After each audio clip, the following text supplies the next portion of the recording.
Number three, your laugh is throwing me off. That's just the most ridiculous thing I've ever heard. Hi, everyone. Welcome back to the Co-Conspirators podcast. As usual today, I'm Luke, and I'm joined by my co-host John Hi, everyone. and my other co-host Callum. Hello there. Now, it's all getting a bit dramatic right now in the world. West versus East. No, this isn't pre-fall Berlin. It's the world today. America blames China. China says they warned America. And despite overwhelming evidence stacked against the Chinese, they blame the US. Is this real life or the script of one of the world's greatest dramas? This week, we will be following up on our pilot by revisiting coronavirus conspiracies. We massively enjoyed recording episode 1, and with more information becoming readily available on the virus, conspiracies have continued to flourish. And we wanted to delve deeper with 3 new conspiracies that have developed further or come to light since. So without further ado, John, can you hit us up? All right, yeah, thanks for that, Luke. So the theory I'm going to be kind of talking about is a very popular one. I'm sure if you're into conspiracies, and that's why you listen to this podcast, you'll know that Bill Gates has become a bit of a figurehead and a target for some conspiracists regarding this virus and his vaccine. So I'm going to talk a little bit about some of the theories surrounding Bill Gates. I'll give some credit to Richard D. Hall, who has done a lot of this research, and he kind of put me onto the Bill Gates thing in a bit more detail. So for the couple of you in the world who don't know, Bill Gates is the founder of Microsoft and is currently the world's second richest man with a net worth of around $107 billion, second only to Amazon founder Jeff Bezos, who is worth about $113 billion. Richer than some countries. Exactly, yeah. It's crazy how one person can get that rich. Just literally go down a restaurant, order whatever the fuck you like, and not have to worry about it. Buy the old restaurant. There's no way to even spend that amount of money. Like, you could literally buy whatever you wanted, whenever you wanted, and you'd get nowhere near even denting your 107 billion. In the case of Jeff Bezos as well, it's going up and up and up, even after his divorce. Because Amazon's not going anywhere, especially with this lockdown. Maybe that's another conspiracy for another time. Part of 3. All the big conglomerates are starting the coronavirus or competing to get their viruses out there. We've got Amazonia virus coming next year. So Bill Gates was recently interviewed by the BBC and has become a figurehead for coronavirus, doing numerous interviews every day about how best to combat the virus and how to move forward. Now, this strikes me as incredibly odd, given that Bill Gates has no medical training, no medical qualifications, he's an unelected figure, and he isn't even British. So why is his word being taken as gospel by the British and other news outlets? The Bill and Melinda Gates Foundation is the largest private foundation and charity in the world, with almost $47 billion of assets, and has just 3 trustees: Bill Gates, his wife Melinda Gates, and Warren Buffett, who is another figure of controversy with conspiracists. I think I saw something, the Bill and Melinda Gates Foundation are now the second highest contributors to the WHO after the UK, exactly. Which is crazy. I'll come on to that. It is mental. It's crazy, yeah, considering that the rest of them are countries and then you just have 2 people. Yeah, the amount of power and the amount of money that comes with it, or the other way around, the amount of money and the amount of power that comes with it is frightening at times. So Bill Gates has expressed his opinion on numerous occasions that the only way to beat the virus is to administer a vaccine to all 7 billion people on the planet in order to make the population immune to coronavirus. It may be worth noting that Bill Gates is also the single biggest funder of vaccines for diseases in the world.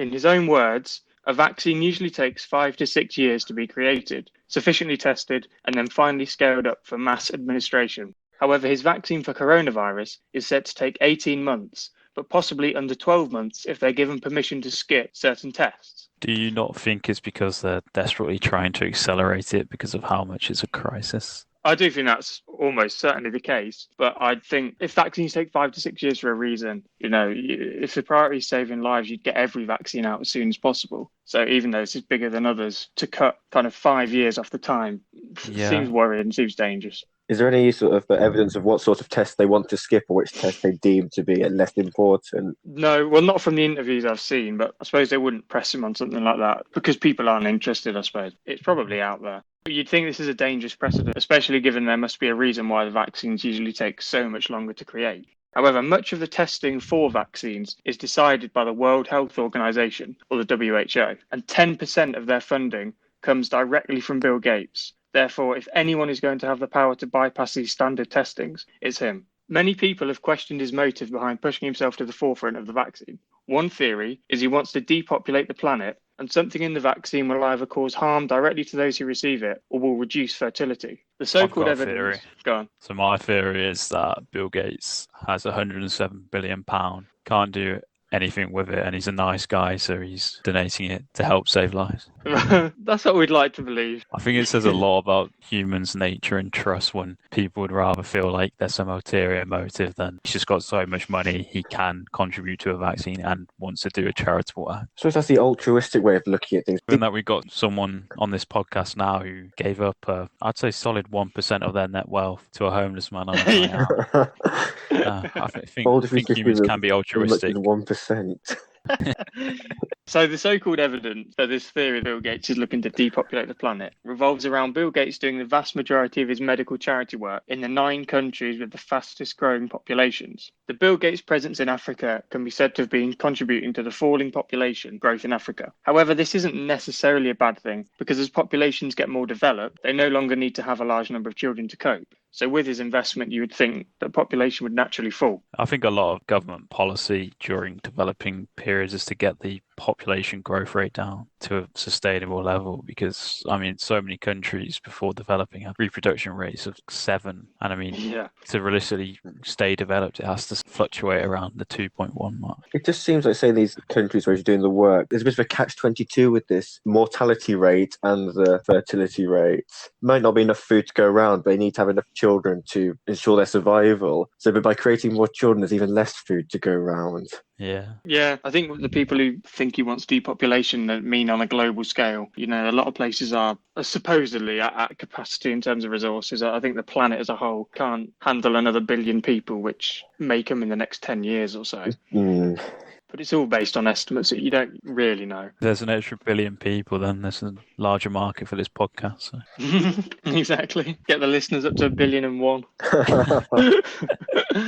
So another piece of evidence for depopulation is that Bill Gates' father, Bill Gates Sr., could have guessed that one, was interested in depopulation and was a board member of Planned Parenthood, an organisation that encourages family planning and the use of contraception. The Bill and Melinda Gates Foundation donated $71 million to Planned Parenthood in 2014. But again, this may just be for moral reasons and not wanting to bring children into unprepared families. So it doesn't necessarily prove Gates wants to depopulate the planet as a main goal. Yeah, that's a bit of a tenuous link, you think.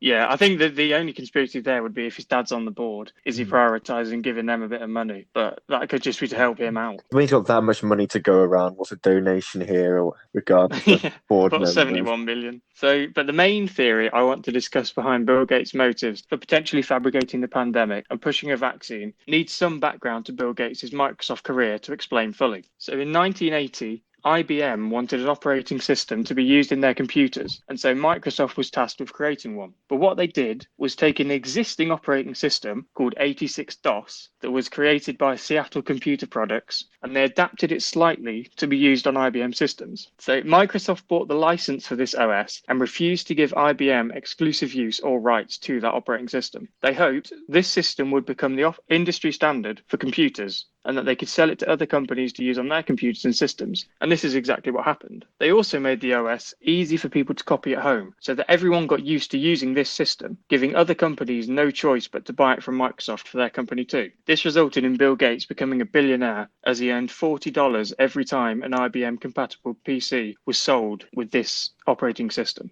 However, rather than ensure this OS was perfect and would work for a long time, Gates did the opposite. The original Microsoft DOS was full of bugs and needed an upgrade almost instantly. Microsoft, rather than provide a patch or update, bought out an entirely new operating system and sold it at a higher price. And this was a trend that continued to happen every few years. A new Microsoft operating system was brought out with very few changes, but sold under the guise of an upgrade that you and your company needed in order to remain competitive. Well, it sounds like every technology company. A lot of followed suit now. It sounds like FIFA over these past few years. Yeah, I'm cycling of FIFA for about 2 months. Ready for a new one. Yeah, full of bugs, broken mechanics. Oh, here's a new one. Slap some new kits. Do you buy it? I do. Exactly. And it's the same with this. People still buy it. So they sold Windows 1, Windows 2, Windows 3, Windows 3.1, Windows 95, 98, 2000, XP, Vista, 7, 8, and now Windows 10, which earns But- Microsoft and Bill Gates around $200 per laptop sold and has currently sold around 200 million copies. Can I just ask, what happened to Windows 3.2 through 94? There's a bit of a big So I jump. think 3.1 came out in like 1993 or 94. Yeah. So Windows 95 was in 1995. But yeah, I don't know why they changed the name. Yeah. Windows 98 was 1998. Windows 2000 was the year 2000. Then they went to XP, whatever reason. Experience points.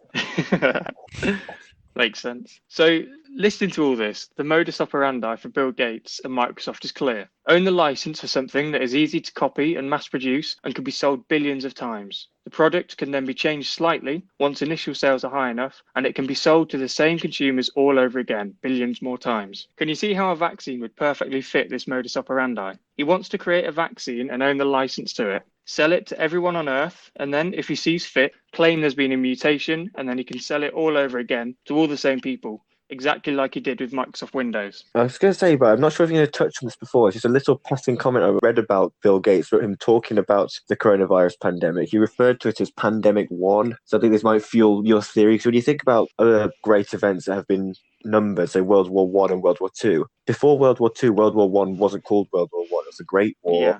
So you think that may imply that he's got the second pandemic planned if you were to subscribe to that theory. It seems like definitive title, say Pandemic 1, so let's say like Ground Zero or for the outbreak of the virus. And you can't even use the argument of saying it's the first pandemic we've ever had, so he's calling it one, because there's been others like Spanish flu and stuff. So I think, yeah, it's a strange way of wording it, and it does unfortunately sort of imply that maybe there's another one coming. Of course, there's another one coming.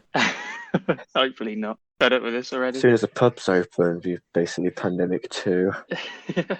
So just like the Microsoft operating systems, he doesn't care if it's individuals, companies, or governments that are buying the vaccine, just as long as someone is. He recently stated that he would loan governments the funds needed to buy his own vaccine. So he's loaning governments money, presumably with interest, just so that they can buy his own vaccine off him. However, clearly, he also would need a pandemic in order to sell this vaccine to the world. In October 2019, just 6 weeks before the coronavirus outbreak, the Centre for Health and Security, which is funded by the Bill and Melinda Gates Foundation, held a conference to discuss recommendations that they would make to governments regarding what to do during a global pandemic. Now, if this isn't already suspicious enough, the scenario that they modelled involved a coronavirus pandemic, named as coronavirus, that started with transmission from bats to humans and would be very similar to the SARS outbreak in the sense that it would target the respiratory system. The scenario also highlighted how the virus would move via air travel to every country in the world, with the US and New York in particular being hit the hardest. The scenario ended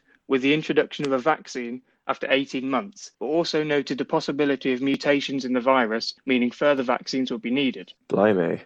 I mean, I think it's quite natural to plan for a global pandemic because there are outbreaks literally every couple of years of certain diseases, and coronavirus especially, we know it comes from bats, and there's been previous coronavirus outbreaks. There's been SARS, there's been MERS, there's been Ebola. So I think it's quite natural to plan for a coronavirus outbreak, and I'm assuming that they have probably planned it more than once. So I guess it is coincidental. It's every 6 weeks. The air travel, clearly it's going to spread by air travel, right? And just by going on population density, New York is going to be hit really hard. So I don't think there's anything major there. So is there a documented evidence of these conferences taking place out there on public record?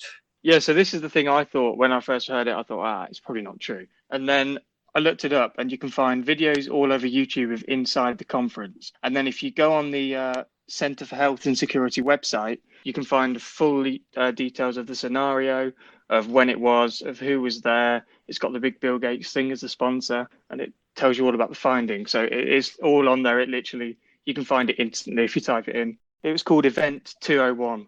I think on Luke's point, I'd be surprised if actual pandemic scenarios are carried out as often as you're kind of making out. I think 6 weeks before is very soon before. If they were as regular as you kind of implied, you'd think the worldwide response to this would be a hell of a lot better than it was. It sort of seems we were caught cold in a lot of senses. I mean, there's definitely an epidemic every few years or so, and obviously in our lifetime we had the swine flu pandemic in I think 2008 or 2009, so that's quite a regular occurrence. I mean, I don't know about every regulator and every government, but I know the UK government and regulators kind of make you take into account pandemic. So I know from my work as a pandemic response. Yeah, again, in terms of the regularity, you talk about swine flu and stuff, that it was just nowhere near as widespread as this, It was nowhere near reaching every country and even really needing a vaccine. I don't remember anyone having that I think there because it was a just swine kind flu of died vaccine. out. It was optional though, wasn't it? Yeah, I mean, I it think. definitely reached every country. It was just not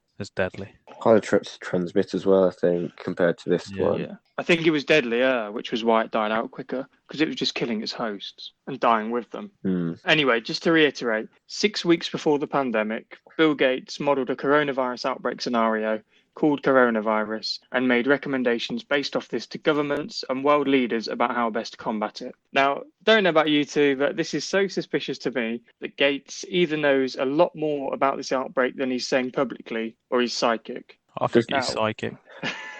Oh well, I mean, you've got to have some sort of supernatural powers to be able to make that much money just by, say, repurposing old well, basically what it's in repurposing old software. yeah, so he didn't even come up with the operating system, he just adapted it so it would work with IBM computers. I just sort of seem like that whole story you talked about earlier. He's got maybe have a ruthless streak to him, just to constantly be charging consumers, businesses money on almost a cyclical basis. Exactly, and IBM, who he was doing it for, okay, they're a big company, but they said, oh, we need this specific system for us. Can you make it just for us, kind of as a competitive advantage? And he said, no, I'll make it for you, and then I'm selling it to all your competitors as well, which again is a pretty ruthless thing to do, especially when you're a new starter company. What is the point of the regular vaccine update, though? Because surely he doesn't need more money. You don't really know. I mean, you don't get to be that rich if you don't have a drive to make more money. And he could be doing it, using it for other things or giving it to other people, I suppose, who he's in leagues with. Yeah, I suppose I want to know, what is his long-term end game, though? So he's made enough money to last several lifetimes over and with stuff to spare. And I mean, he doesn't seem to be wanting to gain political power as far as we know. Just having that money comes with the power in itself. But what is his motive for the end of all this? To depopulate the world. Well, potentially, or he may just want to use this money to gain as much power as he can, which I'll kind of touch on now, I suppose. So Bill Gates is clearly a hugely powerful figure due to Microsoft, but his charity work has also led him to being incredibly well connected within the medical world, despite him, as I've already mentioned, personally having very limited medical experience and knowledge. Take the UK, for example. Bill Gates can have a huge sway within the UK due to his connections with Chief Medical Officer Chris Whitty. Whitty is a key figure regarding the UK's response to the virus, providing his recommendations to the Prime Minister regarding the best course of action. But in 2008, Bill Gates gave Chris Whitty $40 million in order to fund research into malaria, a huge incentive and a clear indicator of a past and maybe present close relationship between Whitty and Gates. Could it be that the government advice from Whitty to send the UK into lockdown was actually done to benefit Gates and on Gates's orders?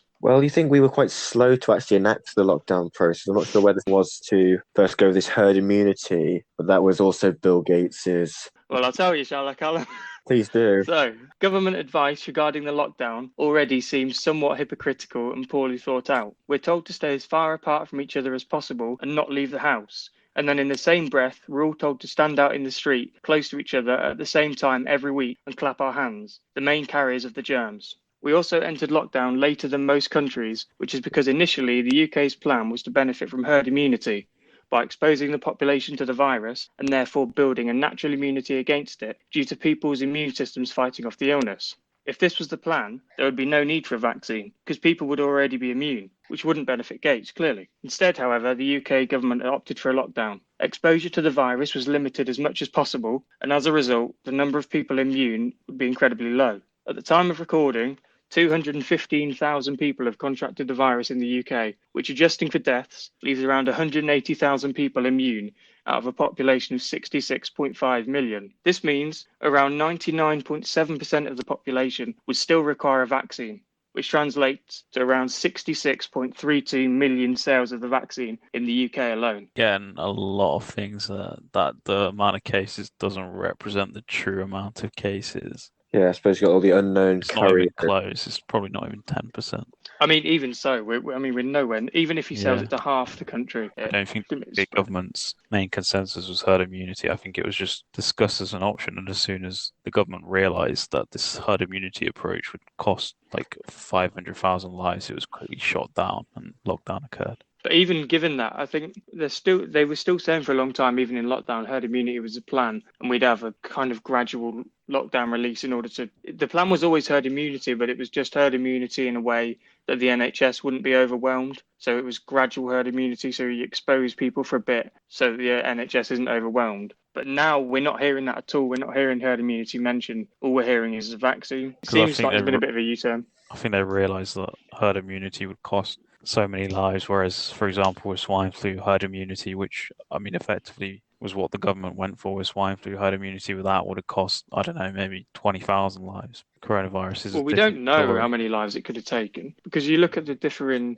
death rates. We don't even really know what the real true death rate is for coronavirus because there's been a bit of controversy about the coronavirus testing. People are dying with the symptoms and they're not being tested, but they're going down as a coronavirus death. And it seems strange our death rate is so much higher than anywhere else. So in theory, we will never know for sure if we did just leave it and get herd immunity, whether we would have actually saved more lives in doing it this way. I think the main reason about going into lockdown was probably just the sheer amount of criticism that the government was getting, considering every other country around us was enforcing strict lockdown measures. And it was shown to slow the spread of the virus. And first, when you consider the ageing population of the UK, it's probably a much safer bet just to completely restrict people's movement to stop the spread of the virus. If you look at how it's gotten into care homes and how disastrous it's been there. Yeah, I do agree. I think if you're saying herd immunity is a thing, it comes across as quite brutal, doesn't it? Because it's saying, yes, some of you will die, but it's for the greater good, which would never go down well with the public. Unless you want to believe in the boomer remover theory. Yeah, of course, yeah.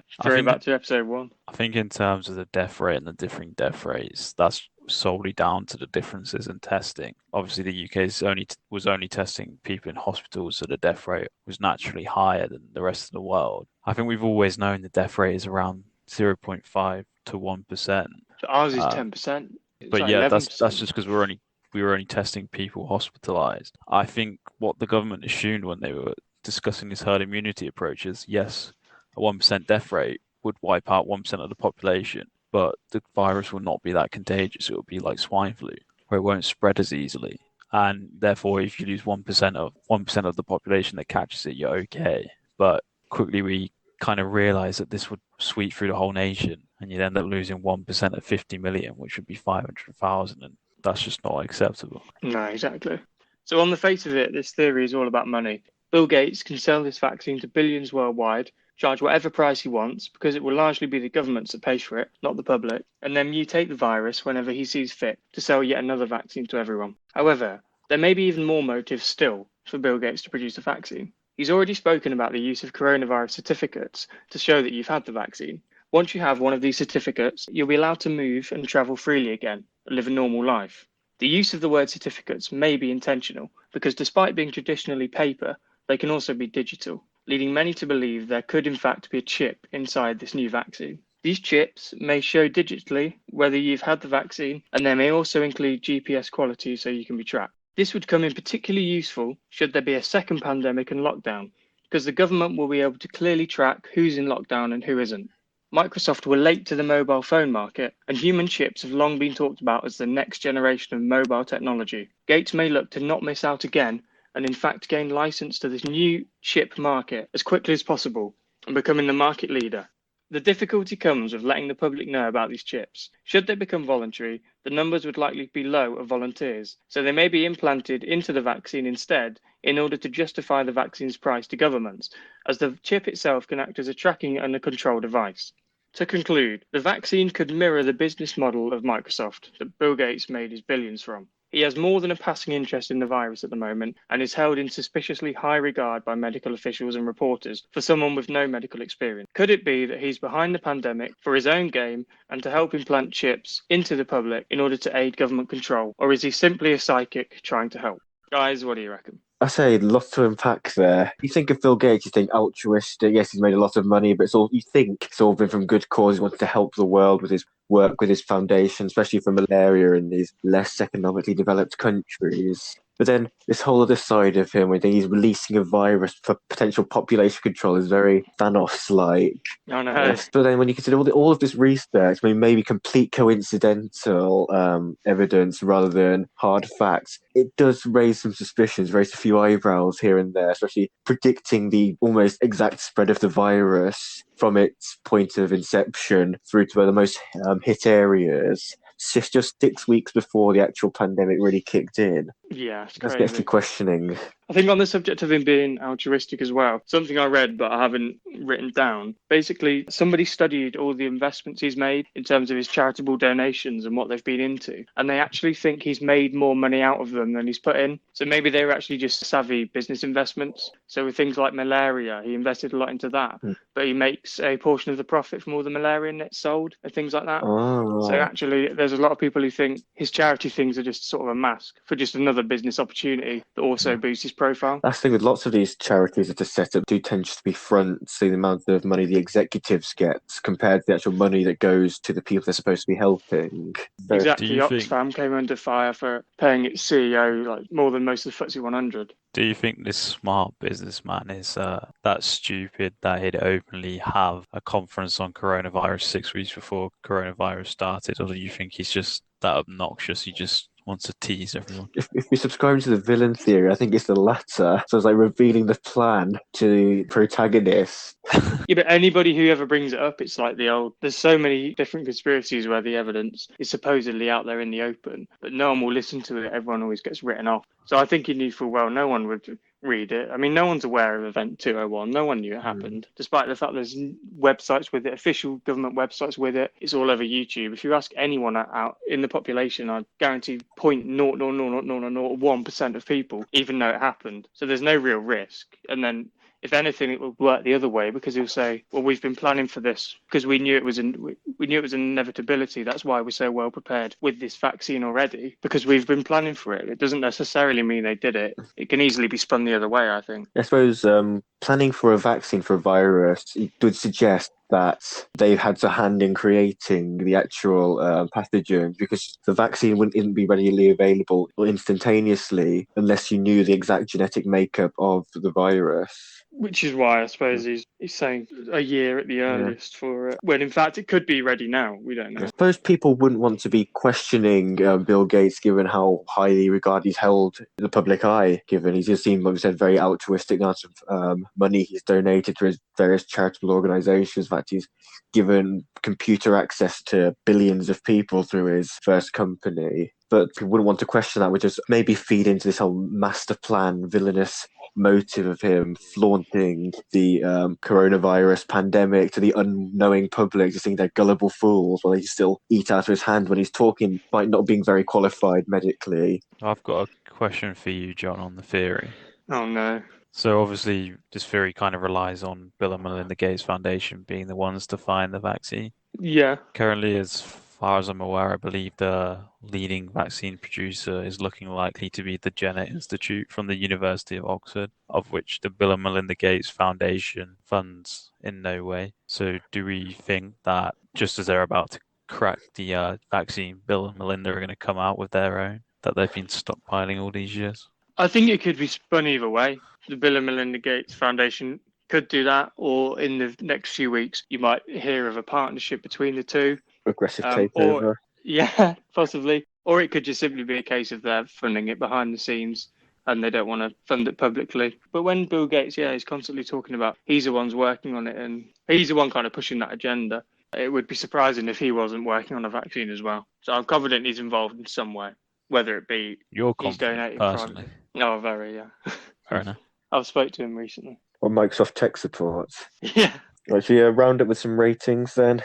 Yeah, go for it. I would say that the amount of research was done for this one is quite impressive. All these different angles and aspects of it, all sort of coming together to form this one, I would say, cohesive theory if you look at it as a pure conspiracy theory. I think if everything was pure evidence, not coincidence, actual causation, you've got a very good conspiracy theory there.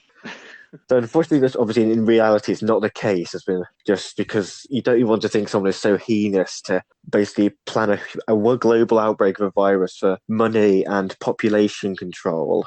But Oh overall, yeah, if this is true, yeah, it's awful. say as a conspiracy theorist, I'm going to give this one a 9. I really liked it. I really enjoyed hearing about it. So as you might be able to guess, my believability score might be slightly lower. Despite about trying to say justify it as a point of devil's advocate, just thinking some of these things could be true, especially the prediction element of it, how he's held these conferences, discussed plans of creating vaccines. I do want to give the believability, I'll say about, it's going to be a 2 of that one. I just don't think that Bill Gates, he's got it in him to completely eradicate or try to eradicate the population, and just his means to make a load of money, track people with his microchips and just extort governments by charging them interest on loans to buy his own product, whether it's a vaccine or not. Although that part of it is true, but yeah, 2 out of 10. I perfectly understand that. Luke, what do you reckon? Yeah, following up from Callum, I think it's a really good conspiracy.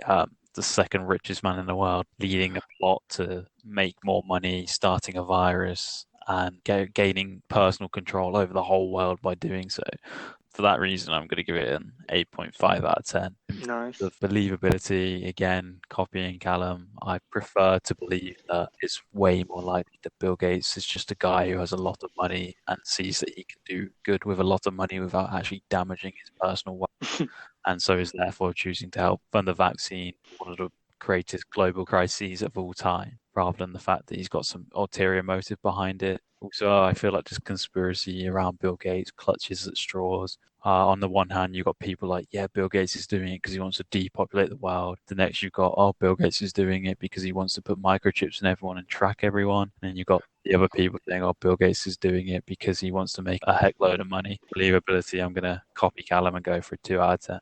Yeah, I think I agree with you too. I think in terms of the conspiracy jumping around a bit, that's always the case with every conspiracy, just because the nature of a conspiracy theory is you'll never have all the information. So any gaps, you kind of have to plug them yourself rather than like an official story where you're given everything. I think an interesting thing that I forgot to mention is that Bill Gates hasn't vaccinated any of his own children, which seems like a bit of an odd thing to do for someone who seems so passionate about vaccines. So maybe he doesn't trust them or would only trust his own one. Yeah. Yeah, he's quite public about that. Well, maybe he doesn't want to give them autism like all these anti-vaxxers believe. Yeah, well, he's got autism. I don't know if he thinks that's why. I really don't know. But it's a strange stance for someone like him to have. Create a successor, Bill Gates, too, to really crack down on depopulation when the global population hits 100 billion. The rate it's growing. That's how he rolls. He always pulls out a new edition, so Bill Gates 2.0, especially because his dad's called Bill Gates Senior. We're already on Bill Gates 2.0. But yeah, I think overall, in terms of the conspiracy theory, again, I really enjoy researching this one, especially because it was kind of while I was writing it, things were falling into place a bit, and it seemed quite compelling. So I'm going to give it a 9.5. In terms of believability, I might go a little bit higher. I might go for a 3. But again, I really wouldn't like to believe any kind of aspect of it. I think potentially him bringing out a vaccine for a real virus, but wanting to make money from it, but a vaccine that would work is probably the one that would be the most comforting, because it's just someone trying to make money, but it would ultimately benefit everyone. Some of the other ones are even more ominous, I think. But yeah, I'll go for 3 overall. Do I hand over to Luke for our second theory of the day? Thanks for that, John. Now, the die-hard Co-Conspirators podcast fans will remember in episode 1, I touched upon the conspiracy that China released the virus in an attempt to crash the world economy and overtake America. And in this episode, I'm going to touch on the theory that it was actually America that released the virus and they wanted to crash the Chinese economy. And ironically, this is actually a theory that's been pushed a bit in China itself. So all the Chinese conspiracists listening will be loving this one. It was actually pushed by an aide to the Chinese foreign minister. I think I've heard this one. I know who the guy you're on about. I referenced him a bit in my series. It's an interesting one.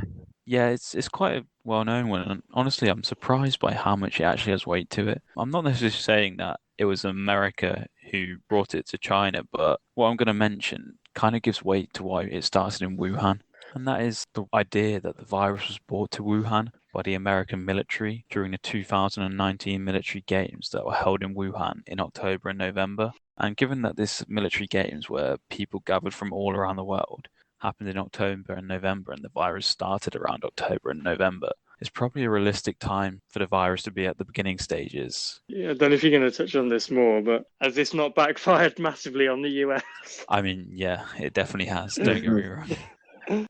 Maybe the population control element. Then you've got less consumers buying things from China, so kill two birds with one stone. And I mean, at the end of the day, I guess they have got their wishes.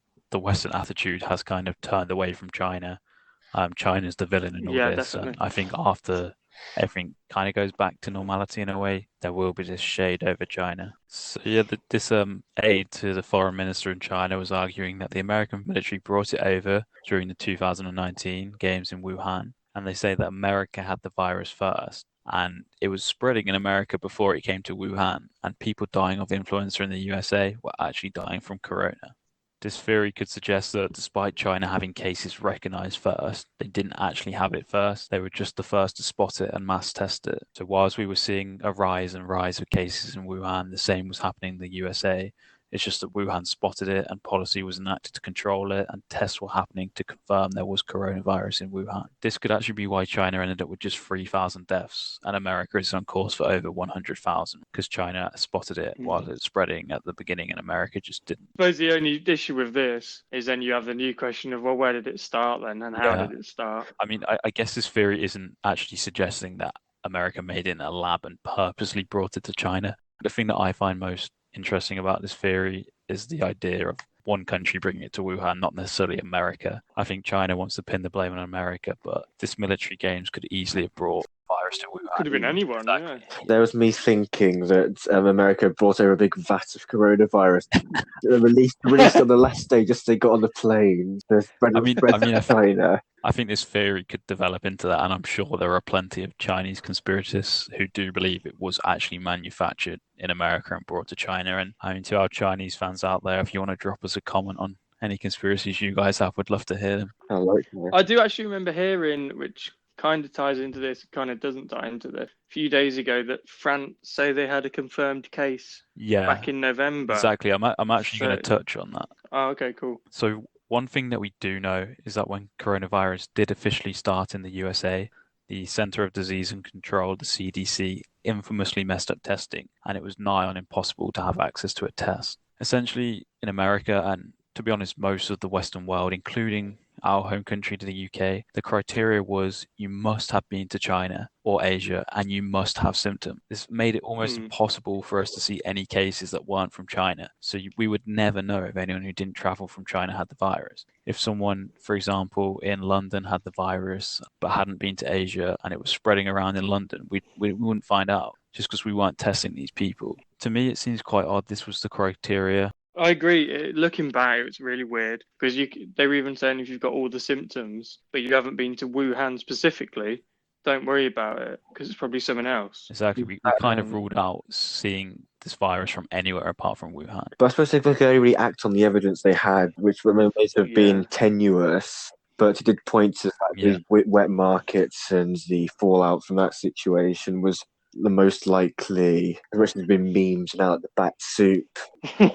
Well, plus it happened before with SARS, which is a very similar disease. This is SARS too, and that happened in China as wet markets. So I suppose the assumption is it's happened there before. They've got the most cases at this point in time. It's probably originated. It may not. It seems like a bit of a dangerous precedent to set for testing, especially discounting people who may be exhibiting all the symptoms just because they didn't come directly from Wuhan. Yeah, and I think exactly. that is kind of what these Chinese officials are pointing out, that literally everyone who had coronavirus early on in the United States was from Wuhan because they were the only people being tested. So it was easy for America to point a finger at Wuhan.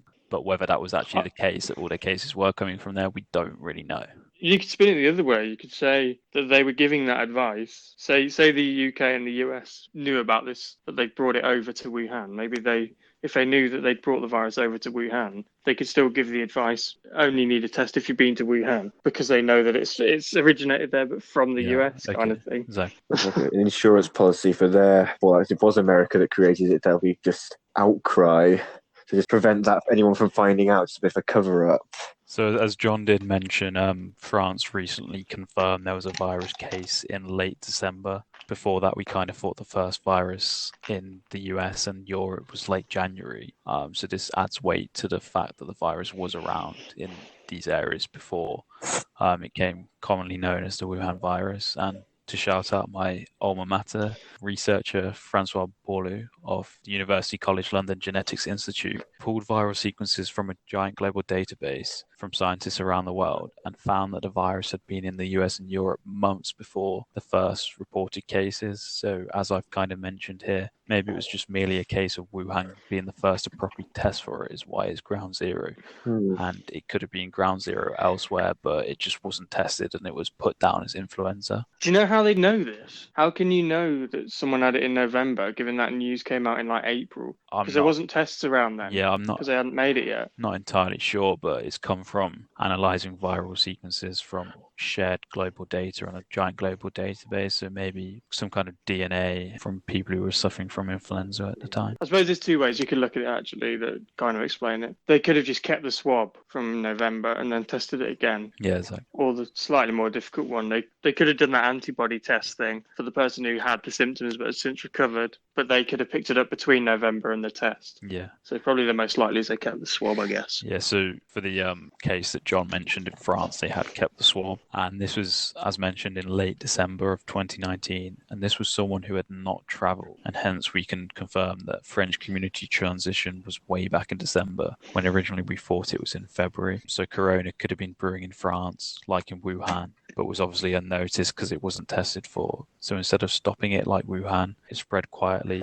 And this is, as I mentioned, even more likely given they were only testing people who travelled to Asia. Would you not think, though, that if that was the case, that France have a lot more cases than they currently do? Yeah. The thing is, right, France does have way more cases than China. I think it could just be a case, though, of a lot of people have had it and they've survived it. Yeah. And the people who've died have been put down as flu or something, like wrongly. And then to go back to the Wuhan military games, as I mentioned, the French military team report that when they came back from the games, they were all suffering from a mystery illness. Whether this is due to contact with the American military team or just being in Wuhan where the virus supposedly started is up for debate. To add a bit of weight to this theory, I will say that in the UK, a lot of people were ill around a similar time. Yeah, I remember that. Yeah, I mean, there weren't any deaths as such, but maybe coronavirus was spreading slowly around the UK at the same time and it mutated to get worse. And that's why we're seeing so many deaths now. Because, I mean, there were a lot of people ill in the UK at the time. Yeah, there were. I mean, so many people at my work say, oh, yeah, I'm sure I've had it already. I think it's a dangerous precedent to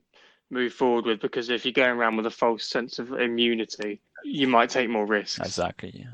And I mean, if this is all true, the real question is, was it the US military that brought the virus to Wuhan? Was it another military team? Was it purposeful or was it accidental? Maybe the US military were given the virus to release in Wuhan, or maybe the US military team just enjoyed some local wet market delicacies in their space, and they were the ones who ate the bat and spread it that way. Yeah, so it's just to say, if it was like this deliberate release by the US military, you wonder then why is the US getting hit so badly? Do you think they would have had the foresight to develop a vaccine before they spread it to their economic competitors? Yeah.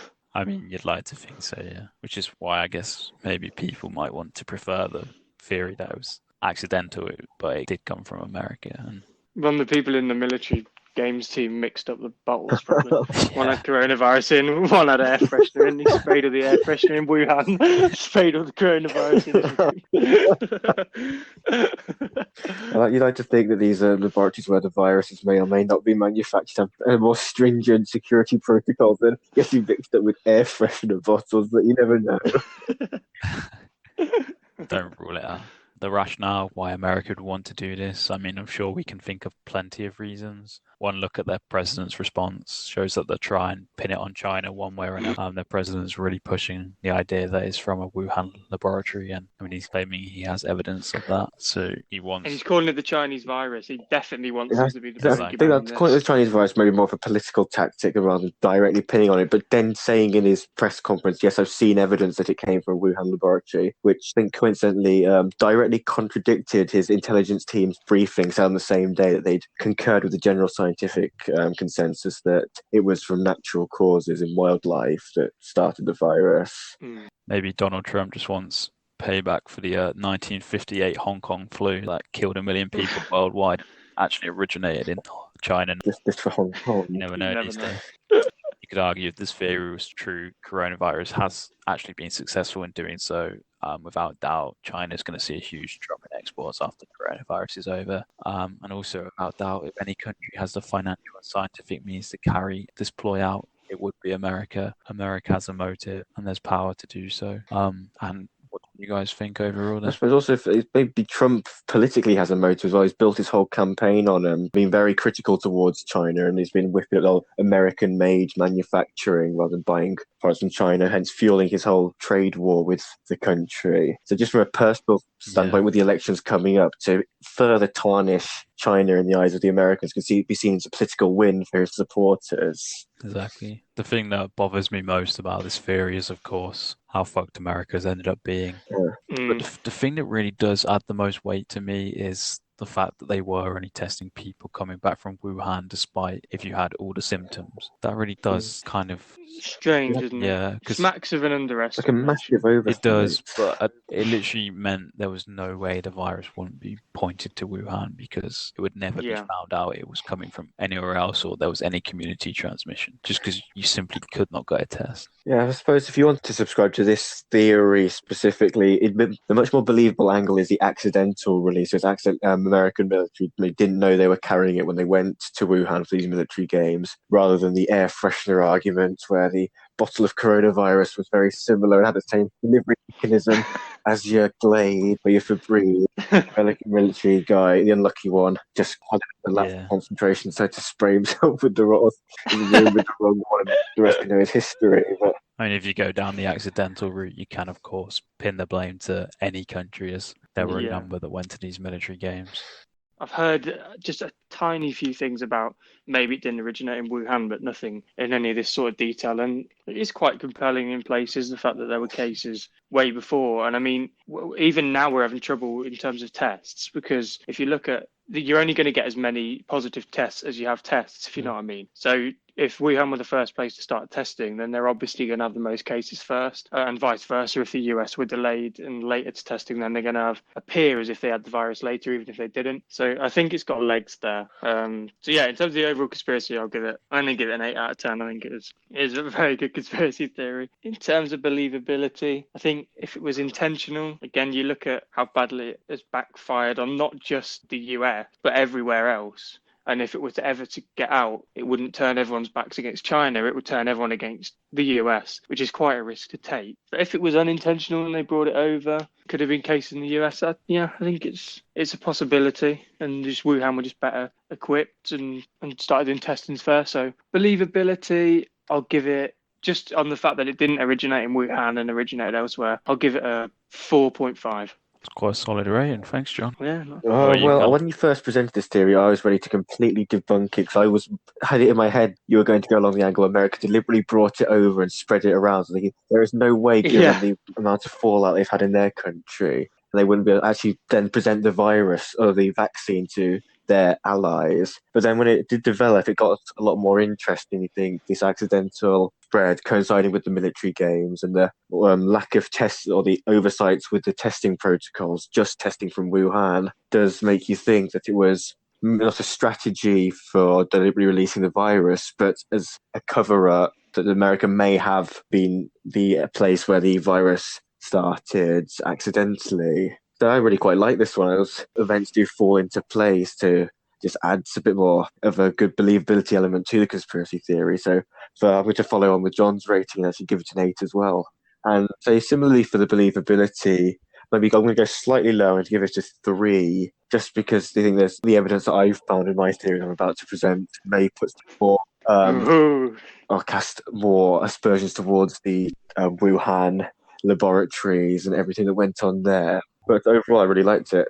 Yeah, going on from that, I really enjoyed researching this theory. It was nice to look from a different angle because, I mean, obviously everyone believes, and probably rightly so, that this virus did originate from Wuhan. So it's nice to explore different theories surrounding its origin because I feel like they haven't been touched upon too much. In terms of believability, I mean, the thing for me is I think in late December, there were only a handful of cases in Wuhan. I think we're talking in the single figures.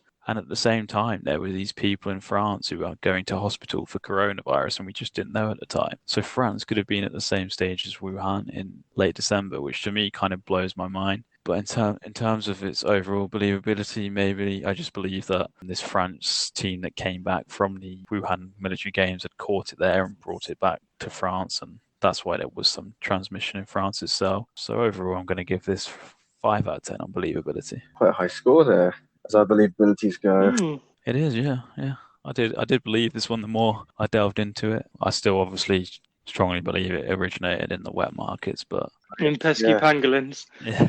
And the French eat a lot of funny things as well. So Yeah. So yeah, Callum, have you got a conspiracy for us? I do indeed. I think maybe you might be questioning your belief that it originated the wet market once I've finished. We'll see about that. Come on, and Callum, hit us. Right. Thanks for that, Luke. Our next theory is an expansion on a conspiracy that we introduced in the first podcast, the idea that the virus was created in a Wuhan laboratory and either deliberately or accidentally released into the surrounding environment. The main piece of evidence that exists to support this theory is the fact that the Wuhan Institute of Virology is located only 10 miles from the wet market labelled as Ground Zero.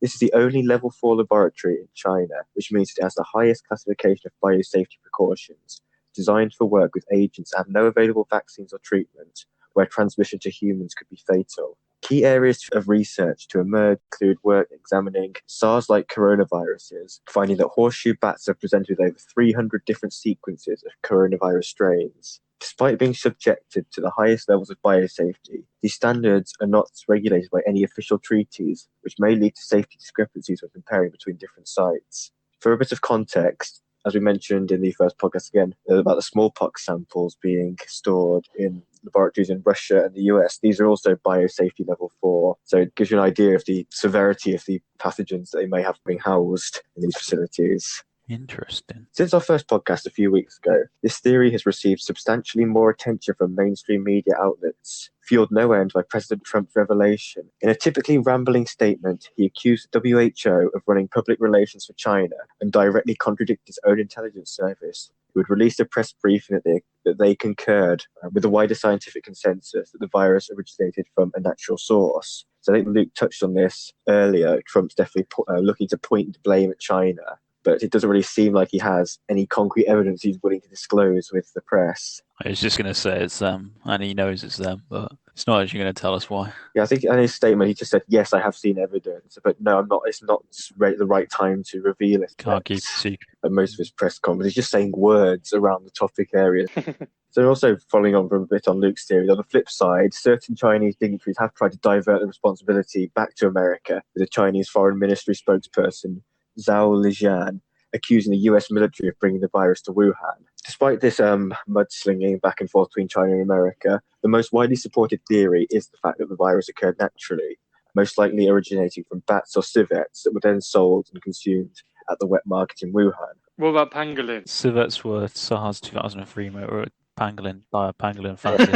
Pangolin civets, also exotic creatures nonetheless, and known carriers of SARS-like coronaviruses. But the main theory is aimed towards the horseshoe bats. But yeah, as I mentioned, scientific research to analyse the genome structure of this novel coronavirus has concluded that the virus originates in wildlife, drawing on articles published in journals across the world. However, continuing on what I touched on earlier, it's very difficult to eliminate the possibility that the virus, while potentially originating from animal sources, was subject to an accidental or deliberate release from a laboratory. Given the severity of the SARS outbreak in 2002, it is understandable that scientists would want to examine different strains of coronavirus or to ascertain how they mutate and prepare potential vaccines just to understand the virus more, where it originates from and how it spreads. Nevertheless, some of the published research that has emerged from this institute in the years following has been very interesting, given the severity of the current outbreak, and has given weight to the conspiracy theory that the virus was the result of deliberate biological engineering. In 2010, a journal article was published that detailed a combination of a SARS-like bat coronavirus with the viral delivery system of human immunodeficiency virus, or HIV, which was then tested on human cells. Using the HIV as an outer shell, this allowed the coronavirus to attack human cells via angiotensin-converting enzymes known as ACE2 receptors. So Just a bit of science and background there. The ACE2 is a key enzyme regulating blood pressure homeostasis as part of the renin-angiotensin system, with the ACE2 receptors expressed in the lungs, kidneys, and gastrointestinal tract. The current coronavirus has also been shown to utilize these receptors in order to enter the cells, despite previous research showing that the spike protein produced by the genetically related bat-derived coronaviruses was unable to use human ACE2 proteins as the receptors. While this may suggest foul play from biological engineering and potential bioweapons, multiple strains of the virus have yet to be researched, along with many different species of bat carriers, which may have naturally mutated to utilize the aforementioned receptors to enter human cells without artificial interference, as may be the case, or is most likely the case with this current outbreak. There's also been studies conducted in this lab that aim to maximize the opportunity for pathogenesis by combining two different SARS-CoV viruses from bats and mice, forming what is known as a chimera virus. So chimera virus is created by joining nucleic acid fragments from two or more different microorganisms, in which each of at least two of the fragments contain essential genes necessary for replication. So it's from the etymological standpoint, the definition stems from the mythical chimera creature, a hybrid between two different animals like a griffin. Alex Jones's pig people, apparently they're making in China. Human pig chimeras. On the Joe Rogan podcast, and is going on about that. Yeah, That was very impassioned there. They're making human pigs in China. Yeah, and the worrying thing is you can find it on like BBC News. Right. I'm gonna have to check that out for sure. Yeah, they're basically merging. I'd love to see the logic. Yeah, the logic is to do with organ growth. So they're merging like human and pig cells in order to make a hybrid being that you can then harness the organs of for use in like transplants. I see. Bit of a step up from growing ears on the backs of mice. Yeah, exactly. So anyway, back to the virus. So this chimera virus could imply that the new virus has the potential to be weaponized, as combining multiple viruses can increase their lethality. And after all, the plot of Mission Impossible 2 featured a deadly bioweapon in the form of a chimera virus. Definitely based on fact rather than complete fiction. However, chimera viruses are also created as part of the vaccine development process, as per the aforementioned research, so it could inform treatment and immunity protocols. Regardless, it is understandable why this research has been a cause for concern when considering the nature of the recent outbreak, given the severity of the virus and the lack of clarity regarding its origin. Many scientists have rejected claims that the coronavirus was originally intended to be a bioweapon, stating that many countries have abandoned biological warfare research due to its impracticality. Experts have also noted that the strains of the virus, which some have suggested to have been genetically altered, for example, packing it in with the HIV delivery system, these strains are actually consistent with natural evolution. So as I mentioned previously, it's probably very difficult to track all of the potential strains and to predict the different mutations from which a virus will take, which does not give very much lucidity to either side of this conspiracy. However, this still doesn't completely rule out the possibility that the virus was accidentally released due to poor adherence to safety protocol or other failings. There have been previous examples of deadly viral outbreaks that have occurred through negligence. For example, in 1978, a British medical student died after being unknowingly exposed to smallpox, the result of chronic mismanagement of lab safety. Also, you heard about the lab safety at University of Newcastle, where they're doing a test on how caffeine affects you, and I can't remember the exact measurements, but something like they were going to give them 3 grams of caffeine and ended up mixing it up and giving them 3,000, and all of them got rushed to hospital for having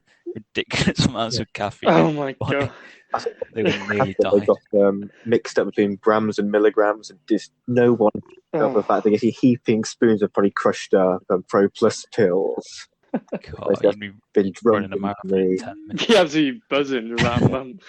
There's a sports science student having investigated caffeine before. That has been constantly reminders to get your measurements right and be absolutely sure the process of what you're doing. Oh, it's not like baking where you can afford a slip up.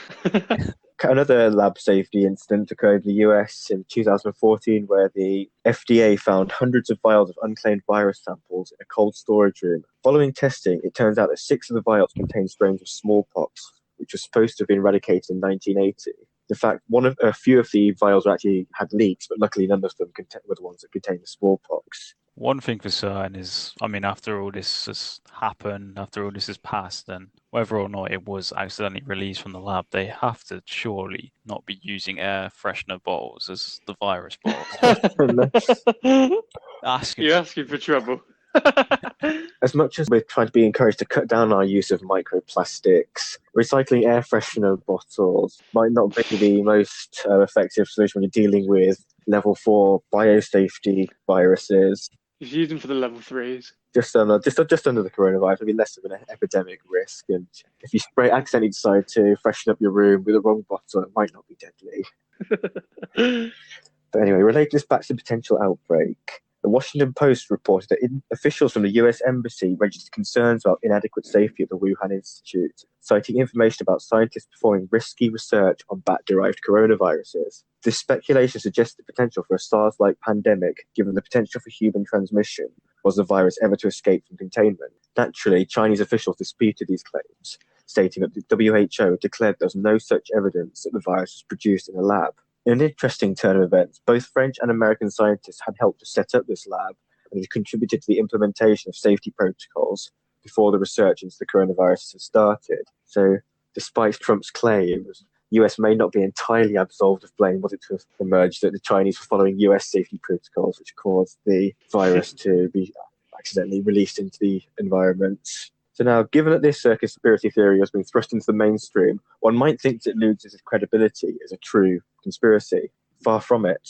There is substantial discrepancy between sources, the lack of sufficient evidence to truly believe one side of the story, especially considering the research conducted in the laboratory concerning the potential for human transmission of bat-derived coronavirus and SARS-like pathogens. Experts have claimed strains currently being researched in the lab, having been identified in bats, lack the necessary mutations required to infect humans, strongly asserting that this novel coronavirus originated naturally. However, I have covered research that's been published in accredited journals that seems to suggest otherwise, with the scientists combining bats-derived coronaviruses with other delivery mechanisms and creating things like these chimera viruses and things with increased ability to enter human cells and a much more lethal pathogen. So I'll pass it over to you guys. What do you think about all the information I've sort of gone through? It's quite a bit of science in there.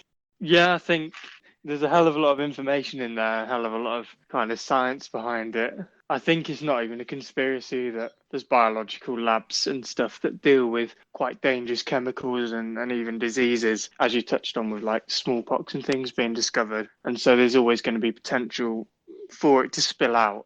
I also think the first response of a government like China probably would be to cover it up as much as they could and not kind of take the blame for it, especially if it was an accident. Well, either way, if it was an accident, they probably wouldn't because of how bad it makes them look. And then there might be restrictions from the WHO and other places like that, organizations that would say, well, if you're not capable of using these diseases and doing this research safely, then we might have to restrict what you're able to research. So there'd be an obvious reason for them to cover that one up. And then obviously if they've done it on purpose, they're never going to own up to it. I quite like the almost hypocrisy of Trump blaming China for it and being incompetent, and then it turns out they're following US safety standards. So it gets an extra point from me for that. I'm glad to hear it. But yeah, in terms of conspiracy as a whole, it's got so much detail and science behind it, and also the fact that it could have been a chemical weapon, or it could have been something as simple as not following procedure that has led to a pandemic and the whole world on lockdown. I'll probably give it, overall as a conspiracy, I'll give it a 7.5. And then for believability, probably the highest on the list. I think it could well have been created in a lab and accidentally exposed to the public and got out of hand. So I'll just about give it a 5 out of 10 for believability. Certainly as far as conspiracies go, it's far less far-fetched than a lot of them. Exactly, yeah. I think so. 5 on our believability scale is, it could very much be the case that it's true. Yeah. Just given how ridiculous some of the things we've covered in our research over these episodes. I'd say it's slightly more believable than the theory that it's Prince Philip reincarnated. As disappointed as that might be to many of our listeners, yes, I have to agree with you there. I don't think Prince Philip is coming back with vengeance anytime soon. What about you, Luke? Yeah, in terms of conspiracy, it's a really interesting one. It's probably the most detailed analysis we've had of a conspiracy in terms of going into all the nooks and crannies. So kind of adds a bit more weight to the theory when, there's scientific journals involved. And I mean, obviously when you've got the president of the USA involved as well, that always boosts the conspiracy, but it seems like there's a lot of conspiracies nowadays that we can say. he's involved in. In terms of the US standards, I find that quite interesting. Bit hypocritical, I guess, but I think US standards aren't really all that. Could be a conspiracy in itself, but most US standards just seem to be super complicated, so only one monopoly can stay in the industry, and this just creates barriers to entries and stops other firms joining to make them as much money as. If US standards are anything like their lockdown response, then they're probably going to be more like economics based rather than maybe health and safety first. I mean, so it wouldn't surprise me. Yeah, I mean, in terms of health standards, we know here certain stuff has certain amounts of sugar in, and you're not allowed to have this much sugar in this drink. Yeah. In America, it's just all guns blazing. Have how many sugar Except you for Kinder surprises, they're not allowed to have those. Yeah. Yeah. Kinder eggs are not because they got a toy inside. You're not allowed them. Apparently, kids were swallowing the eggs whole, so they were swallowing the toy. I mean, it might be understandable given the suing culture in America. So you hear stories about people suing McDonald's for making them fat, where it turns out they've been eating their 3 meals a day for the past decade or whatever. But I suppose the US angle is interesting, given that this is the only level 4 lab in China, in this Wuhan one, and it was helped to be set up by the US and French. The French. Yeah, they were also played a role. So it's just a bit interesting, given that Luke's revelations about the France potential big outbreak or first case occurring so much earlier than. God, that French, American, Chinese New World is a worrying sight for us all. But yeah, just carrying on, I think it's a good conspiracy, and I like the scientific evidence backing it up, so I'm going to give it a 8 out of 10 as a conspiracy. In terms of believability, I'm going to score it a little bit lower than John. I'm not totally swayed by the idea, even if Donald Trump himself has seen something clearly isn't true. So I'm going to give it a 3 out of 10. I'm still leaning to the side of, bats carry coronaviruses, people eat bats. That's kind of what's gone on. So yeah. You just say people eat bats like it's really cool. On these wet markets, it turns out. Yeah. I mean, so for me, having done all this research, maybe slightly biased towards my own theory, just because what I was finding did seem quite compelling. But it still could just be a case of correlation, not causation, just with the fact that this could be just normal research that all sorts of laboratories carry out and able to contain, and there's in fact no safety breaches going on. But there's something niggling me in the back of my mind, is raising concerns like the severity of some of these viruses they're claiming to create, and they're infecting human cells with them. And they do have the potential, not saying that it was a bioweapon, but there is definitely the potential there, despite experts have you say that bioweapon research is not actually practical. You definitely know that most countries will be carrying out research just in case. But I think I'm going to edge more to the fact it was accidentally released through poor safety management. So if my believability, I'm going to go slightly higher down. I'm going to give it a 5.5, just because of the scientific evidence is there, and it's in journals, which you think they're doing this sort of potentially dangerous research that would be keep secret viruses under complete lockdown. Fun. But yeah, as a conspiracy theory as well, I think it's pretty solid, even if it has been thrust into the mainstream thanks to Trump's and others' comments. I think the UK government said they wouldn't rule out the fact it may have been biologically engineered, but that's probably quite standard press release if you don't want to close off any options, because if it does turn out that was the case, it's very silly. But I will give it a nice solid 8 out of 10. So yeah, I think that one just about wraps my theory up. I think we'll pass it back over to our host Luke to introduce conspiracy. 3 very interesting conspiracies today, and I've got 3 more for you in our game, Conspiracy. So for any of you that are new to the podcast, Conspiracy is a game where I am going to give my co-hosts 3 conspiracies. 2 are conspiracies that exist on the internet, and 1 is a totally made up conspiracy that I've made up myself. And these guys have to figure out which is which. Okay, so let's jump in. So my first conspiracy for you two is that coronavirus was started by Catalonia to try and expose flaws in the Spanish government and increase worldwide support for their independence.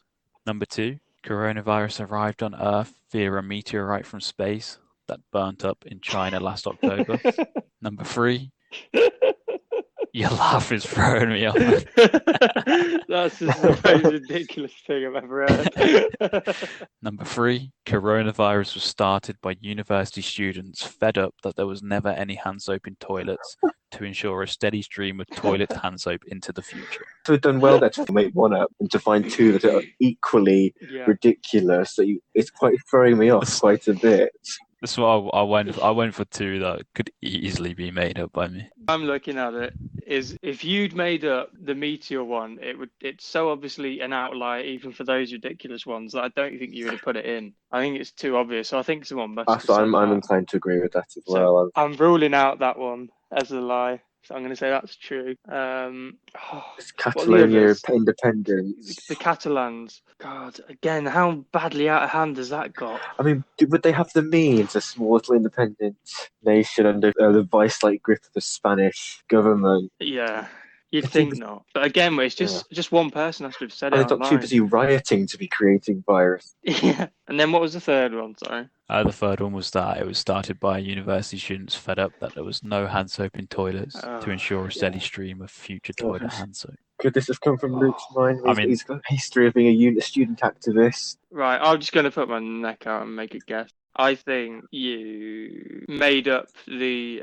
hand sanitizer one with the students. Just because who's thinking that a few students capable of creating this? I mean, you say that, but there's a lot of student laboratories. I know.